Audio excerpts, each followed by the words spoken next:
I want to welcome everyone who's joining us for today's edition of the Parent Education Series. We have with us Jess Bacal, author of the new book, The Rejection That Changed My Life, Turning It Around and Burning It Up at Work. And Ana Homayoun, who is also an author and educator. I'm going to be telling you more about the two of them, but first I just wanted to say welcome. We are so glad that you're joining us for this very important conversation. And it could not be more timely as we wrap up the end of this very unusual and long school year. Kids are looking at college acceptances, making plans for the future. So this is just something we thought would be really important to share with you, parents, educators, community members, mental health professionals. Glad to have you all online with us today.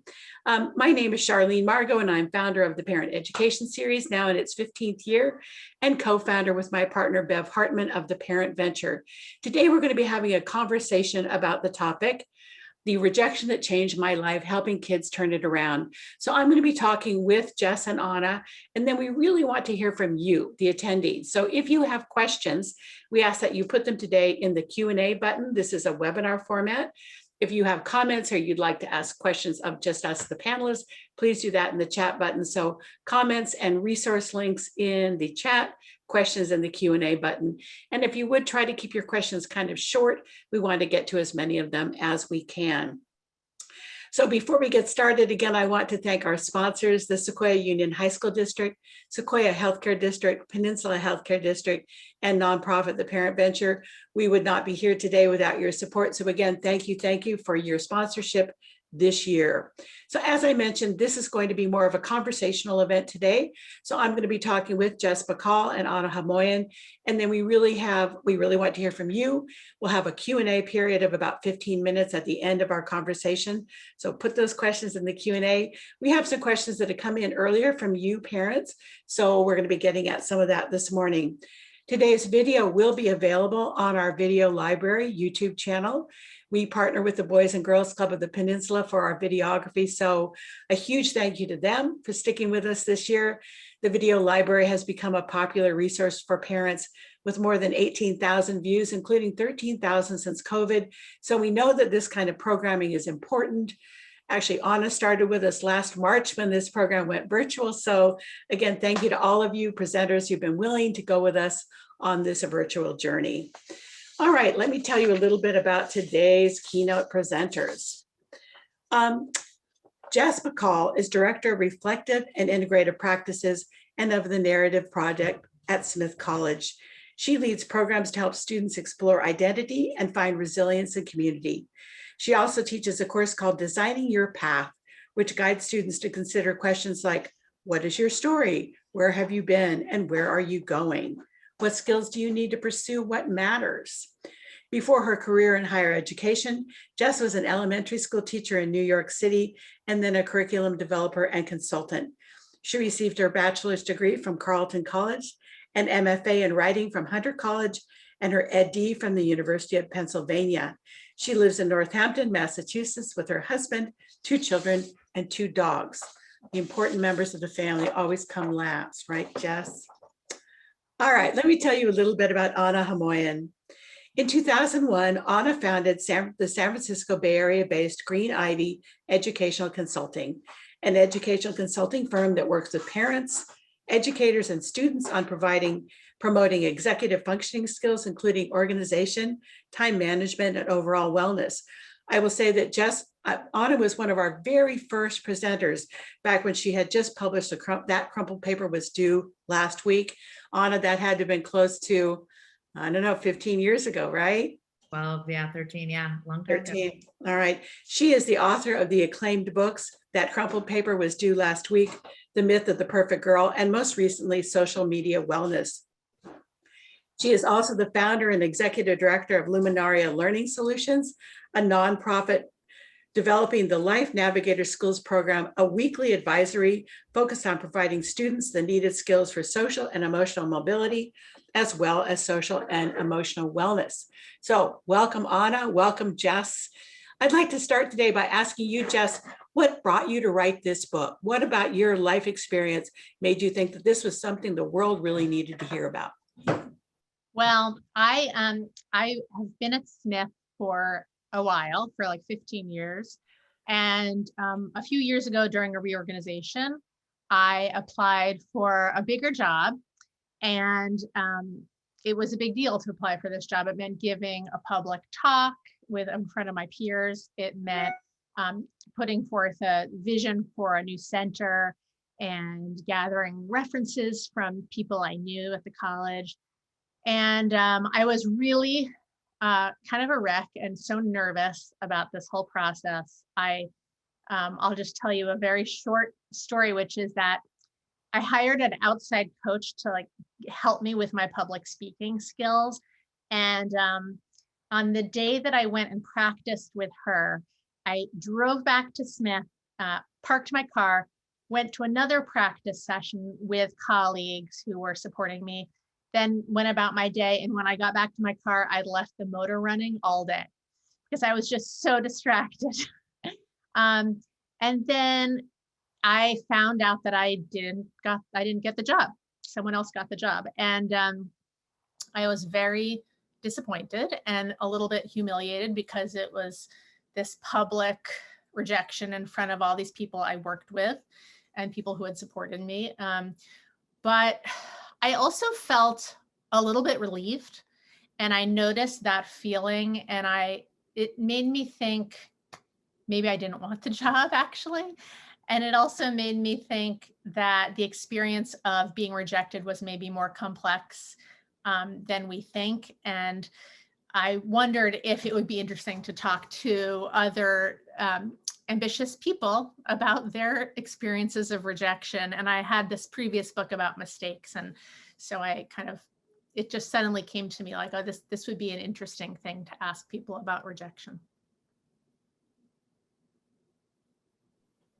Well, thank you, Jess. That really makes perfect sense. And one of those accomplished women that is featured in the book is actually Ana Homayoun. I'm going to keep holding this book up because it's just a wonderful read. It's just a wonderful read. I recommend it highly. So Ana, why don't you tell us a little bit about yourself, what you're seeing in students at the end of this very unusual pandemic year? Well, welcome, and thank you for having me, and thank you for having Jess. It's always a pleasure to be here. And I want to say that I met Jess actually in DC a number of years ago, right before her first book, Mistakes I Make at Work, was coming out. And I realized that I had done a Q&A with her on my blog about that book. And then she was talking on Facebook about this new book, and I reached out to her like unknowingly. It was like the pandemic, and I honestly am not really online that often, so it was so interesting. And then she's like, well, could we feature your story? And I said, I don't want you to think that that's why I contacted you. And she goes, oh no. And so it was so gracious of her, but we had a great conversation. And what I'm seeing a lot of is when the pandemic first happened, I just wanted to interview as many students as possible when school closure happened, including students from the Sequoia Union School District. And I had pieces in the New York Times and the Washington Post around that. And the students that I was the most concerned about were the ones who said, something like, my swim season is over. That was the only thing I was looking forward to. And now I just don't know. And they were just very concrete about it.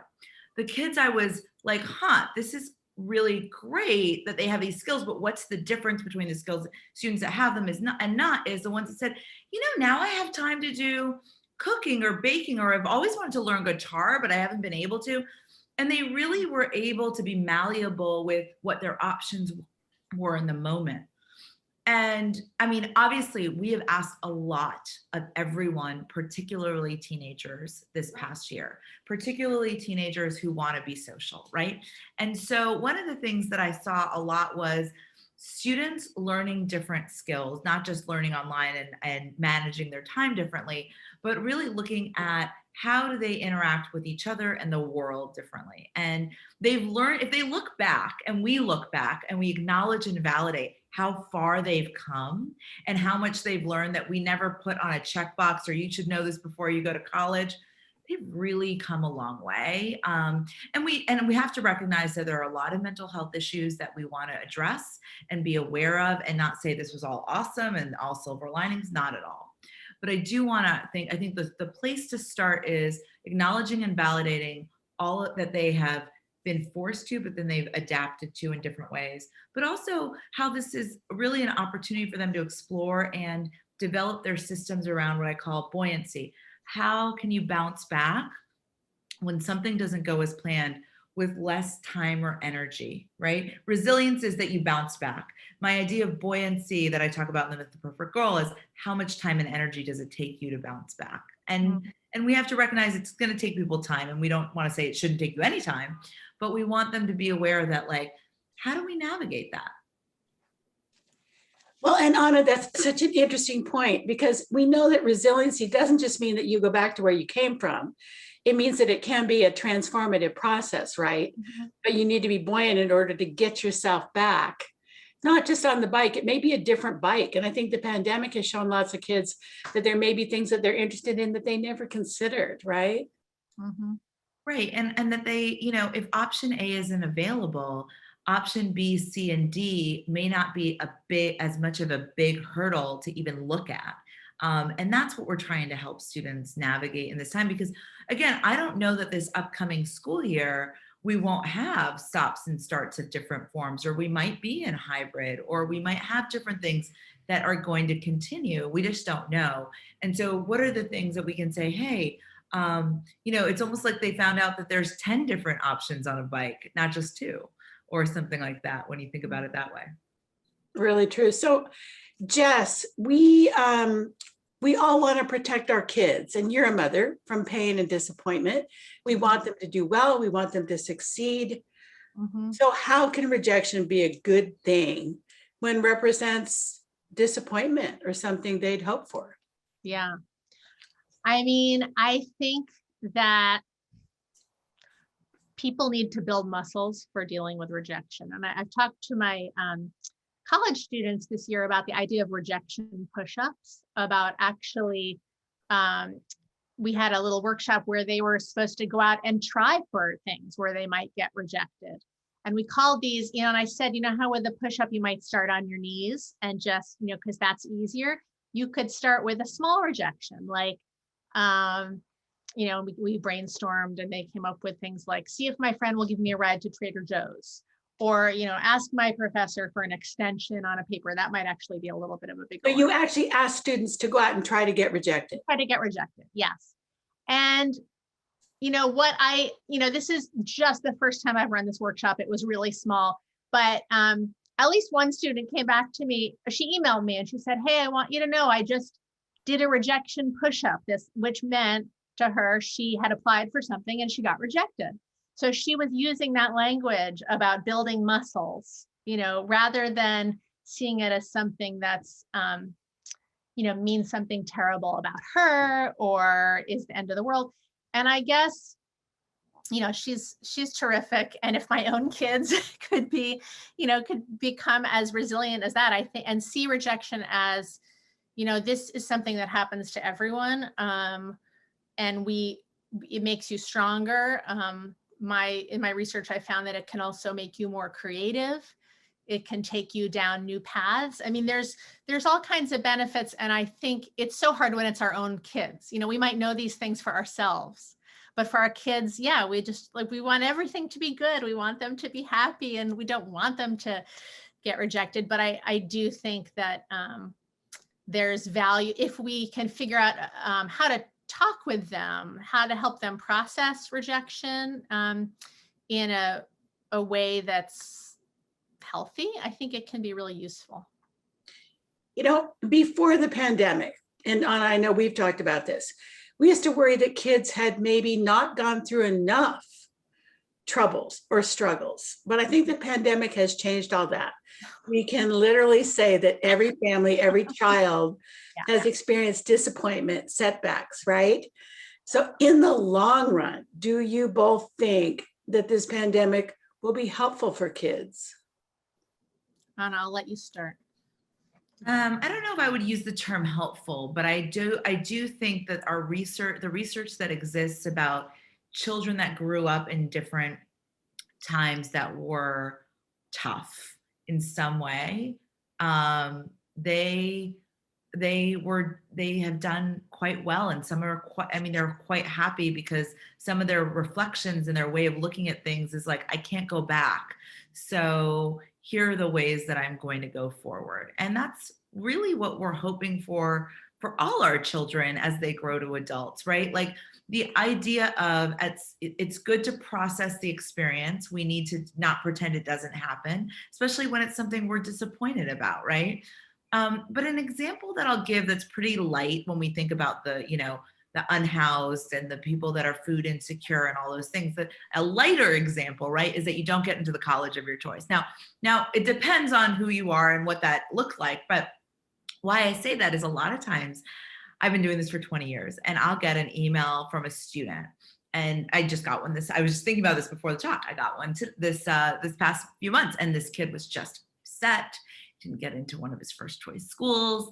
And he got into like 8 other schools. He had lots of great options. And I said to him, come back to me in a week. I'm happy to help you write an appeal. If you'd like to write an appeal or a waitlist letter, but give it a week and come back to me. And I say that a lot to students. And I've never had it happen where the student doesn't come back and say, you know what? I'm actually good with my choices that I got now. I just needed a couple days. And a lot of times parents get really panicked and upset, and rightfully so, about, because exactly to your point, Jess, you don't want to watch your kid go through something tough. It's hard. It's hard because it's not you. You can't fix it. All of these things. You can't make a phone call and make it go away. But often I say to parents, give it a few days, right? Don't ignore them, but give it a few days. And honestly, the kids come around faster a lot of times than the parents do. And so when I look at rejection, it depends on what type of rejection it is. But I think of it a lot, if we can reframe a lot of those rejections as redirections, right? So this isn't available to you right now. This might not be available to you in this moment. This may never be available to you. That's okay. But, as you get older, you're realizing things come back around. And my sister is I'll leave with this note, but my sister teaches ethnic studies at Santa Clara. So she was getting her PhD. Getting a PhD is a lot of work, and you're applying to grants and all these things. And she said to me once, she said, they rejected me from this grant, but no is just a hello. I'm reapplying next year. And she was so like, I am not giving up. And she got it. The next year I laughed so hard because I was like, I have never even thought of it that way. She goes, well, they're never going to know who I am unless I apply. And people don't normally get it the first time. So the way she redirected it or reframed it for herself was like, I could learn something from that. We all could. I love that. No, it's just a hello. We had on this program about a month ago, Laura Huang, who's a professor at Harvard Business School. And she remembers, and she's in your book too, Jess, that she applied for a position at Harvard and they rejected her like 3 times, right? So when she finally got it, she wanted to write them and say, you do know you've already rejected me a number of times. Jess, in your book, you talk about high achieving women like Ana, who went through rejection and came out stronger on the other side. Is it your belief that everybody should go through some rejection? Probably. Yeah. I mean, I think that I do think rejections make you stronger. I do think that, if you're not getting rejected, maybe you're not taking enough risks. I do think, and I think especially for kids and teenagers to get what they want over and over, it can make, when they actually do get rejected, when they go into a career and things are less clear, it's not, there are more gray areas. It's not just about your grades and you do what you're supposed to do and you get X, Y, or Z. It can be really devastating. Like in my earlier book, I interviewed Judith Warner, who she was a Times columnist, a New York Times columnist. And I loved her column so much. And but one day I looked in the Times and it wasn't there, and it kept not being there. And she'd been canceled as a columnist. So we didn't use the word canceled then, but she no longer had her column. Anyway, when I was developing the book, she was one of the people I went to say, would you be willing to tell a story? In this case, it was about a mistake at work.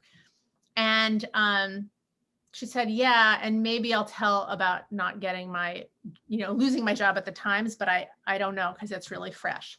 She did end up telling me that story. And part of what she told me was that she'd been such a successful student, such a successful high school student, college student, and she had never really lost anything or failed at anything. And when she lost that job at the Times, it really threw her for a loop. It was like she had reached the pinnacle of what she'd been going for. And who was she if she wasn't a columnist for the Times? And she says that she became very depressed. And it was only kind of realizing, like, you know what, I have to model something a little different for my kids, that started to pull her out of it.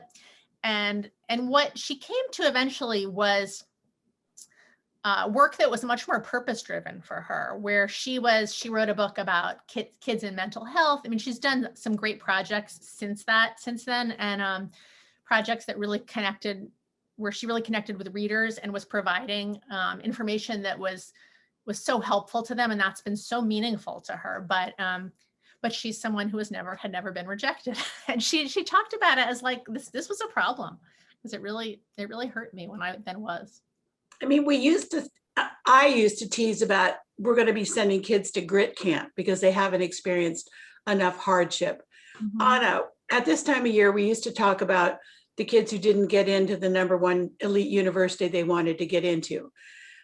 But given what happened this year with SATs and testing, can you comment on how that change is impacting the college admission and sort of student mental health mindset? I mean, I know that the California state universities and the University of California made testing optional this year. So kids were even traveling out of state to get tests, but a lot of kids couldn't. How is that going to affect things? Well, let me start by also saying, on the college rejection list and being rejected early, I applied to Stanford early decision my senior year, and I had gotten the great grades, the great scores, the activities, I was leaders, I did all these things. And even my college counselor was like, good shot, right? Like, it wasn't in the days when you had a 2% acceptance rate at schools. So I got rejected early. I didn't even get, taken to, it was the first year I did early decision. So I get this, it's December 15th, and I get this full on, we're going to let you go so you can pursue other places. And I say that because I was shocked. I definitely thought, worst case scenario, I roll over to regular admission, right? And it wasn't like I was cocky about it. It was just normally a lot of times kids are moved. It's not the case. This is 25 years ago. And then I also hadn't finished the rest of my applications, which now that I work with students, I don't let them do, because that's a terrible idea, because it's December 16th and you have 8 other applications to finish. And what ended up happening is, as some people know my story, is the first acceptance letter I got in April was to Duke. And I'd interviewed with a woman who had recently graduated. And after that interview in January, I was like, this is my dream, blah, blah, blah. And it all worked out. And there's another talk that I can give at some point where I say all roads lead back to Duke, on how going to that school particularly had changed so many avenues in my life, people I met, things I did.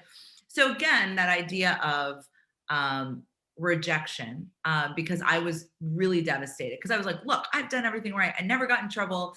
And my parents were just like, you got to pull it together. My mom especially, she was like, this is not the end. She gave me one day to cry, and she said, this is not the end. Pull it together. You've got other applications to finish. It was tender, tough love, if that makes sense. And I don't recommend it for everyone necessarily. It worked for me though, because it was just like, all right, I feel bad for you, but not that bad in this moment. And there are so many other things. So back to what students today are facing though.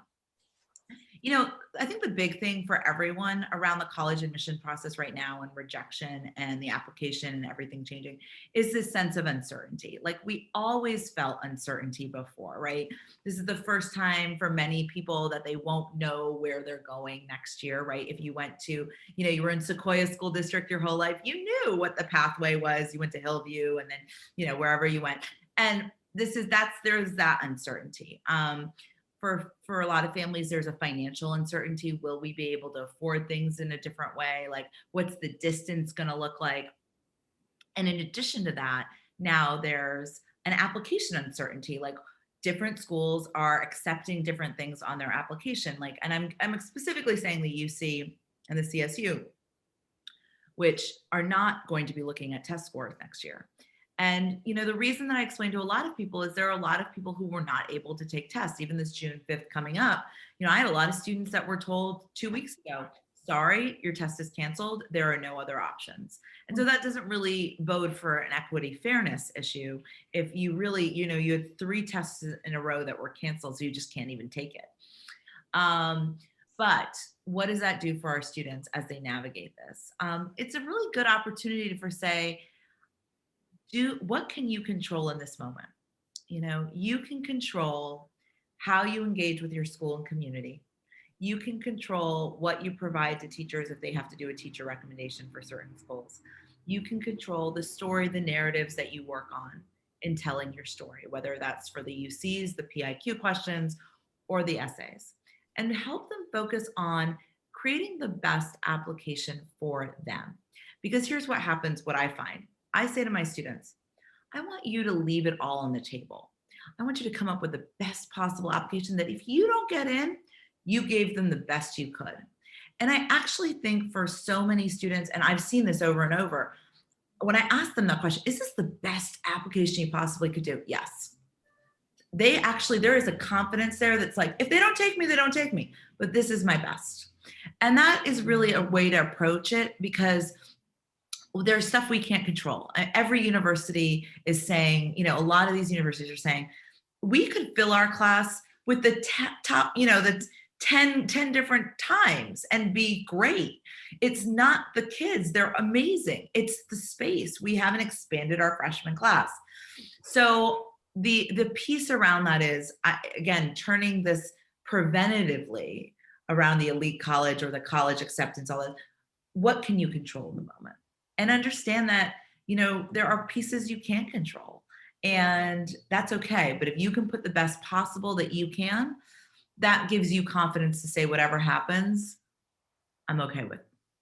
I really like that. Jess, I used to say to my own children, I just want you to be the best student that you can be. And they're now in their 30s and they say, you know, that was good advice because it freed me from comparing myself to other students, right? Mm-hmm. That's all we can ask as a parent. So Jess, this parent asks, I want my children to understand that life comes with some pain, failure, and rejection. But after a year of pandemic disappointments, I just want them to be happy. Is that so wrong? No. I think that's what we all want for our kids, right? So I don't think we should be, I don't think we have to be forcing our kids to go out and seek rejection. I do think that that's why it's so hard when our kids experience these disappointments, because, you know, we're like, oh, doesn't the world see my amazing child? And, you know, how could they be rejecting him, her, them? You know, but I do think, you know, I think I see another question here about what are some words to say to a kid when they experience rejection to help them process it.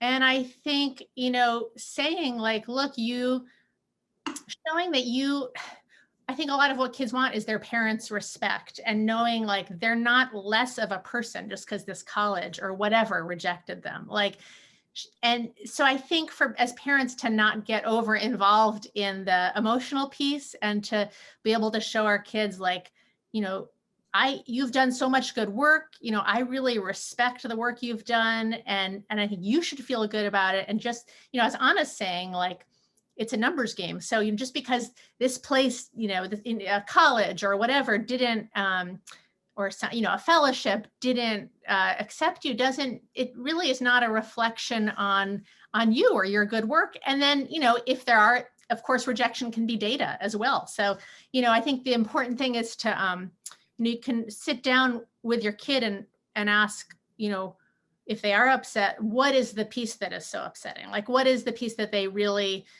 what do they really want? Because it might not even be, that specific. Maybe it's like I had a student who really was wanting to go for a semester to France, and she was really focused on that. But when she really thought about it, it was like, oh, I want to be able to speak French. I want to practice French, and maybe I can go to Montreal and that'll be easier during a pandemic. So figuring out, are there ways to get what you were looking for in this opportunity that aren't that thing? What was the core of what was so, what was driving you toward that thing?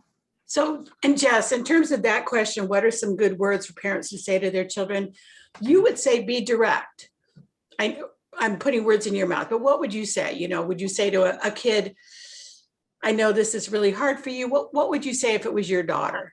I mean, I would say, this is really disappointing, and I can understand that you're feeling really bad right now. And, but I want you to know you're going to feel better. You're going to get past this, and I think that, some of what I've talked about in the book is research on self-compassion, and that, Kristen Neff at UT Austin, she's a psychologist, and she talks about, I think we can teach our kids, like, talk to yourself, like, don't say to yourself, oh, I'm a failure. How could I not have gotten this or that? Talk to yourself like you would talk to a close friend. And we can teach our kids that. What are you going to say to a friend who doesn't get it? And you're not going to say, oh, you're a failure. You're going to say, you know what?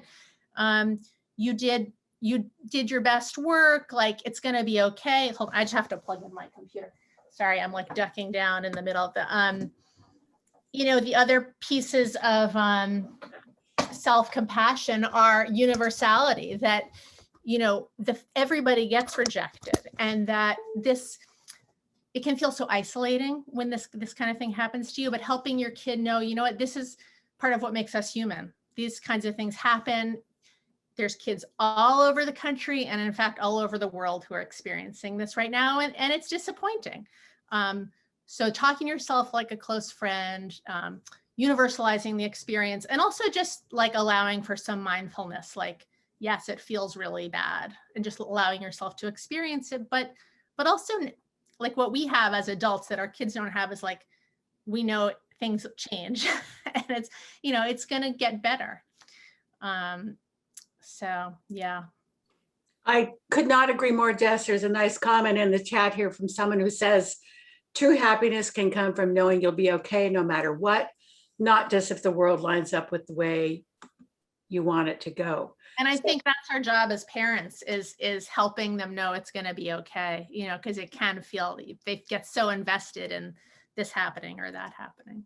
So true. So Ana, what do you do with that child who is absolutely set on one university, public or private? Even if the parent is saying, honey, that's kind of a stretch. I don't know. What do you do with that kid? Well, I mean, one of the things that I always ask students when they come into my office is, tell me why. Like, what are the qualities of that school that are interesting to you? Kind of like exactly what Jess was saying, was like, tell me about what in that experience you really want. So I'll give you an example. Like, earlier this year, I was talking to a young girl from New York City. She's a junior. She was thinking about colleges, and she gives me a list of schools that she's interested in and her qualities. And it was funny because it was kind of like Sesame Street, where you're kind of like, one of these is not like the other. And I asked her, I said, well, this school, which will not be named, is unlike all the other schools on your list because it has these qualities. And given what you've told me and given what I know about your background, like, whatever. And she goes, oh, well, my friend goes there and she likes it. And I was like, oh, well, there is that peer, evaluation thing that goes, but part of the self-reflection and self-compassion is also being self-aware of, what are the qualities you like? And there's not one school, I mean, every college person has said this, there's not one school for any person. And I look at, so when students come to me, I'm like, okay, describe to me why these schools are interesting to you. And let's give you, let's give you options to explore that have these same qualities or qualities similar, or even different ones to see, hey, maybe you would like that more, or maybe that should be an option. And honestly, a lot can happen. If you have a rising junior right now and you're in the audience, like a lot can happen between junior year in May or June and senior year in April. So everybody's favorite in junior year, May or June, I can tell you many of them are no longer the school that they end up going to or want to go to in April of their senior year. I always have these students also that choose these schools that I'm like, they're kind of like, they're obscure in some way. Maybe they're not a lot of kids from the Bay Area that go there, whatever. And they choose it in part because they feel like, well, there won't be competition locally, right? Like I'm choosing this obscure. And then maybe they're like, oh, wow, it's 2 flights and a 3-hour drive. Maybe that's not the school I want to go to or something like that. But part of it is allowing for this exploration process and asking open-ended questions without judgment. Like, hey, so tell me, what draws you to that school?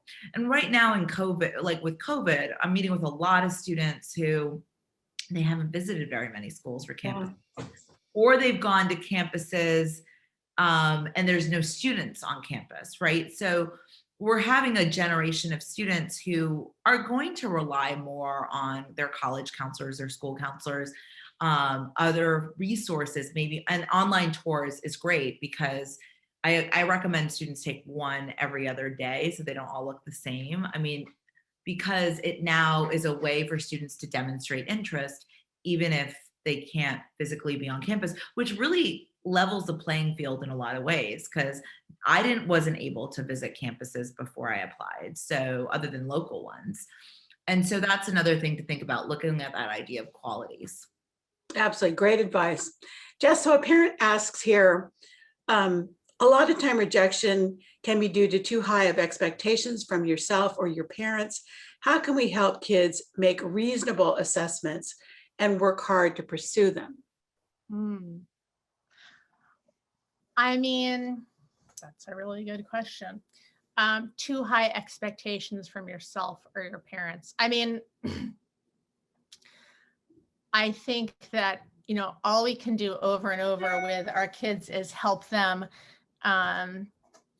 understand that what matters is pursuing their interests. Like, even, I would say, even, I say to my own kid, like grades are not even the most important, like what's important is that during high school, and I say this to the college students too, you're figuring out what's interesting to you and what moves you, because that's how you become a person who's engaged in the world, is figuring out like, what engages you, what excites you. And I think that if you're working with that, then you're not going to have expectations that are too high for your kid, because you're trying to help the kid move toward the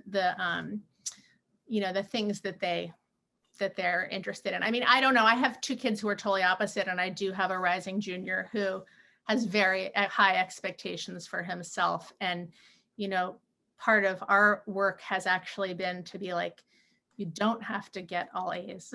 Like people don't, I just feel like in life, like grades are not the most important thing. And the more, if you are attending to grades to the detriment of like other things, and whether it's like volunteering or your sports or things that like really engage your soul, then and you're just working on the grades to get the grades, that's not an ideal way to. Totally get that. Thank you, Jess. So let's shift gears here a little bit. I have 2 areas I want to talk about, and let's start with Ana. We have a question about kids who are differently abled. A lot of this conversation has been about schools and college, and that's not in everybody's realm, nor are kids all the same. So what would you say to that question? Well, I want to think about a little bit about the, sorry, my dog is about to have Apologies. So I want to talk a little bit about the social piece, because I think that's really important. Like when students, particularly in middle school and high school, feel some level of social rejection. And I'll start with my own story because I think it's helpful here. I wrote a piece a number of years ago. I can share it with you in the follow-up. And I wrote it about the importance of kindness. And it was a back to school piece. And I had talked about my own 7th grade experience. I had moved from rural Connecticut to the Silicon Valley, to Los Altos. I had entered a public middle school in Los Altos, and I didn't know anyone, obviously. And there were a group of girls who were just not very nice. And I am, now that I look back on it, am so grateful there was no social media.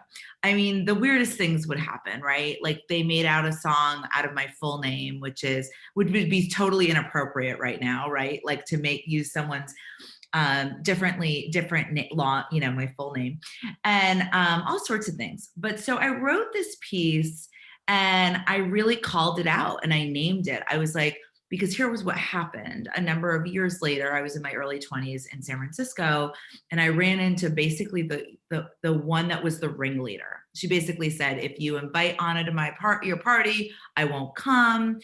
She had people move where they were sitting in lunch so I wouldn't have someone to sit with. Like all the things you think are terrible. And then I went to a private high school, a lot of reasons because of that.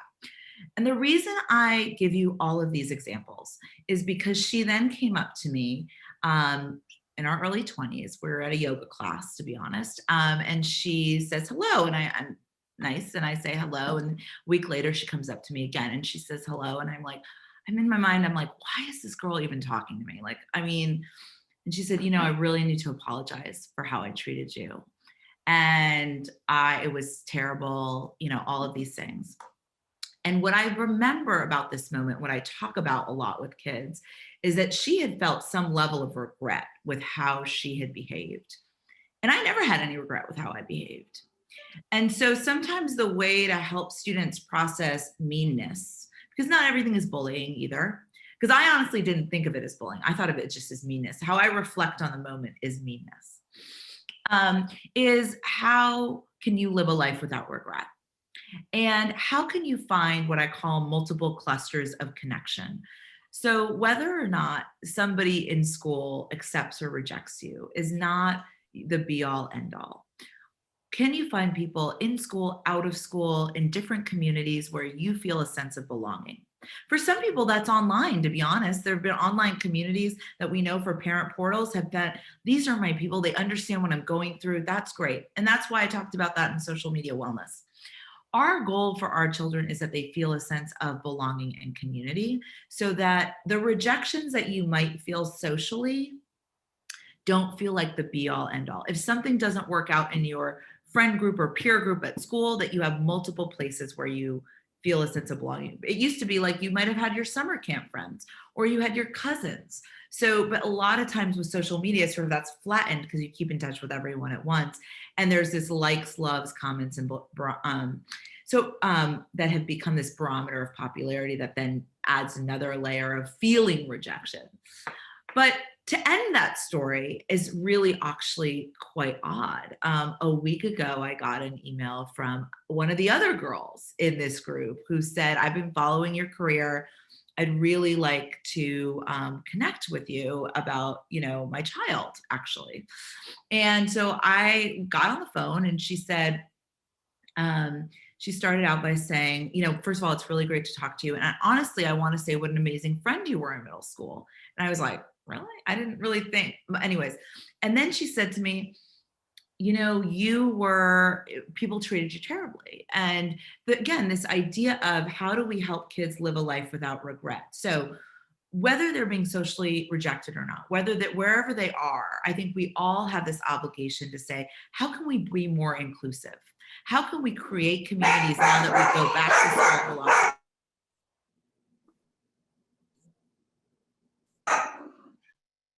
Now that we go back to school that are just more, we're watching for the person that might not have someone to sit with. How do we reframe rejection? And what I did when I graduated from Duke, I became chair of this group. And excuse me, I'm so sorry. Hold on. It's okay. 2 dogs also, and they just happen to be quiet right now. But they off. So quiet. So one of the things I did when I chaired this group, because I had that experience, is that I made it, how can I be inclusive of everyone, no matter what your background is? This is my philosophy. It's a big tent. And so, what can you do to create a big tent for yourself, right? Mm-hmm. So this is the thing, like I don't have the solution for mean girls in middle school and that whole experience. But what I have found with my work with middle school and high school students, boys and girls, is that if you have multiple clusters of connection, places that you feel a sense of belonging in and outside of the school experience, it is a prescriptive inoculator against, because you don't even notice or pay attention in the same way because you have other things going on. For some kids, that's a youth group. I'll give you an example. I had a young girl that I worked with many years ago. She's now 30 and just got married. She spent most of her freshman year, before we started working together, in the bathroom at lunch, eating her lunch in the bathroom stalls, right? It's a story that a lot of people resonate with when they feel social rejection in school. She actually was an athlete. She didn't really connect with the kids on her sport team. She found her connection in her youth group, which was kids from all different high schools. And that gave her the confidence to go back to school, like when she was in school, to start doing new things, taking healthy risks, expanding her network. She actually ended up running for student council by her junior year. Like, she was a different child by senior year than she was freshman year. And part of that is building clusters of community. It may be outside of school, and figuring out what are the ways you can take risks. Any of these schools that are in the Bay Area, I mean, unless your child goes to a very small school, there are lots of students that you can connect with. And a lot of times kids always, kind of like colleges, they want to connect with the same kids, the same 10 or 15. And if those kids don't feel like, all of those things, but our goal is to help them figure out that there are lots of options out there for friendships and otherwise. And there's things you can engage with and things you can disengage with. There's people's toxicity that you can, engage with and that you can opt out of. And that's the other piece, is like, what are you going to opt out of energetically? Because, that's one of the ways that you can help students navigate sort of the meanness and rejection. That some of this you opt out of. Now, if things are happening online, this is my last caveat, because people are going to say, well, but when things are happening online, I do think schools have a responsibility to have a code of conduct, because what happens, the research shows, what happens online affects how kids are showing up at school.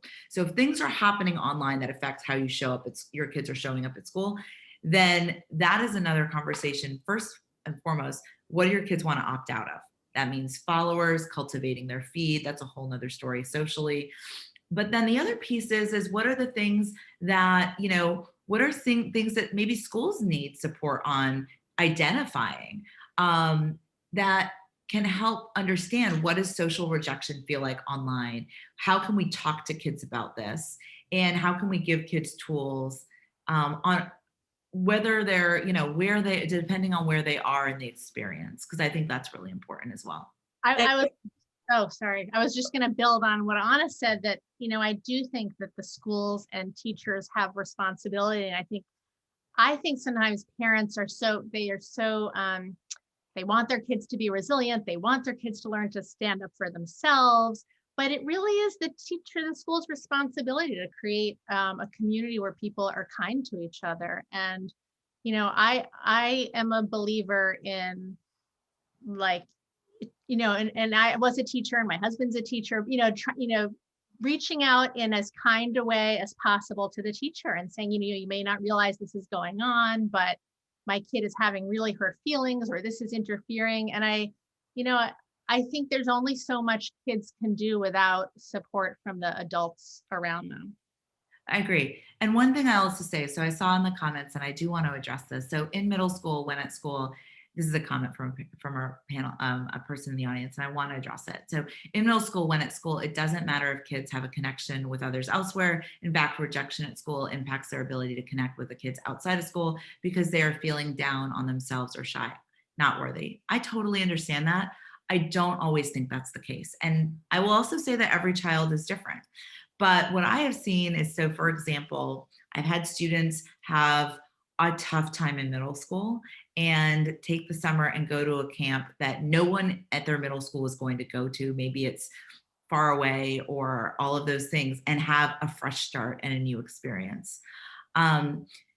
It may be that your student's class is just not going to work out. I mean, there's a lot of different factors. So I don't think that that is the one experience. And having worked with students who've experienced this kind of stuff in middle school for now 20 years, I will say that it's not always the case that I truly believe in the idea of clusters of connection and how they can build confidence. And I've seen that happen with hundreds of kids, but every kid is different.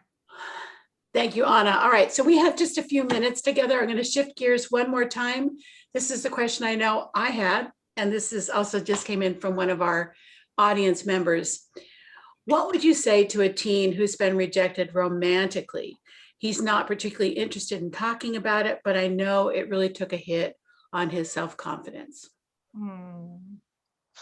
Jess, what does your research tell us about that? I mean, I don't have any research on it. I mean, because I really just talk to people about work, but I would say, I mean, again, I would revisit this idea of self-compassion, of, treating yourself with kindness, of, not letting, and there's a lot of new research. There's Ethan Kross has a new book called Chatter that's about how the way you talk to yourself can really make a difference. And I think it's important. Sometimes kids are beating up on themselves in ways we don't realize. We're not inside their heads.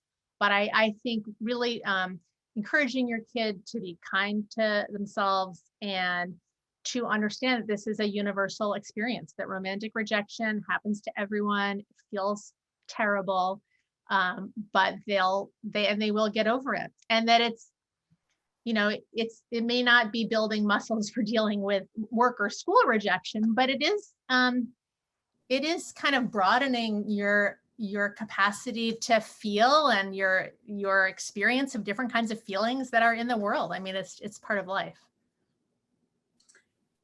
Ana, anything to add? This is, again, in the personal arena. I'm not asking either of you to be child therapists. I think one of the things that this brings up, right, that you say the child does not want to talk about it. They may not want to talk about it with you. And I think if child, and that's okay, right? Like a lot of times kids don't want to talk with their parents or the caregiver in their life about these things.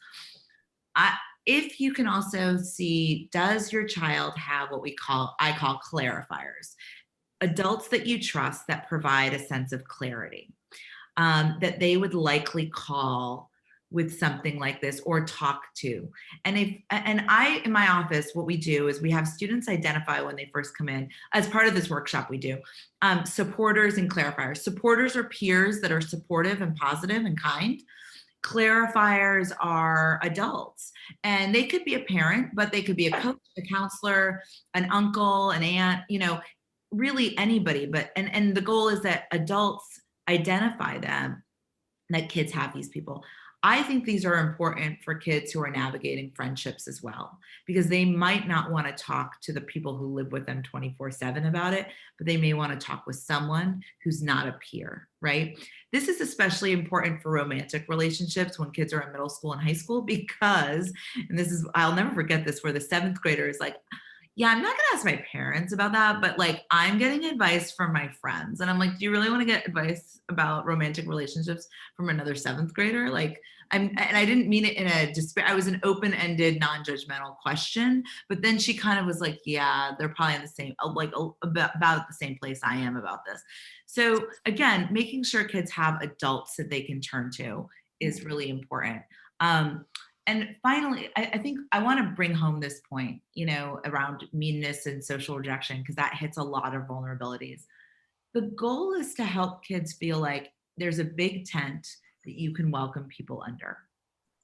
And if other people are rejecting you, or it's for you, it's how you respond to that rejection. Is it going to affect you or not? And quite frankly, there will always be people who don't like you.